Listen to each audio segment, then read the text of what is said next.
ተዋረድኩላችሁ መሬት ተከፍታ ብትውጠኝ ብዬ ተመኘው ምናምን ብላችሁ ታውቃላችሁ አይደል? እነዚህን ዛሬ በእንግሊዘኛ እንላቸዋለን ማለት ነው። የመጀመሪያው መሬት ተከፍታ ብትውጠኝ ብዬ ተመኘው የሚለው አገላለጽ ብዙ ጊዜ የምንለው ነው አይደል? የሆነ ቦታ የሆነ ኦኬዥን ላይ የሆነ ነገር ላይ so it happens. So let's say it in English. I wished the ground has opened up and swallowed me. ረጅም አረፍተ ነገር ነው ግን ያዙት። I wished the ground has opened up and swallowed me. ይሄኛው ተከፍታ በዋጠችኝ ብዬ ተመኘው ነው። ሌሎቹ ግን አፈርኩላችሁ፣ ተዋረድኩላችሁ ምናምን እያላችሁ ስትገልጹ የምትሏቸው አረፍተ ነገሮች አሉ። I got embarrassed. Embarrassment is መዋረድ መሸማቀቅ ነው። Okay? I got humiliated or I was humiliated. Or you can say I was ashamed of myself. በራሴ እንዴት እንዳፈርኩ ምናምን ላልናለ or I got mortified.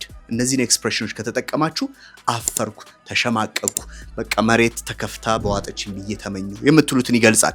በነገራችን ላይ ከእንደዚህ አይነት ውርደት ከእንደዚህ አይነት መሸማቀቅ እንድትድኑ በተለይ ደግሞ እንግሊዘኛ ልታወሩ አፋችሁን ከፍታችሁ ብላችሁ የምታውቁ ከሆነ ይሄንን ውርደት ለማስቀረት ማይ እንግሊሽ የሚገራርሙ ክላሶችን እየሰጠ ነው።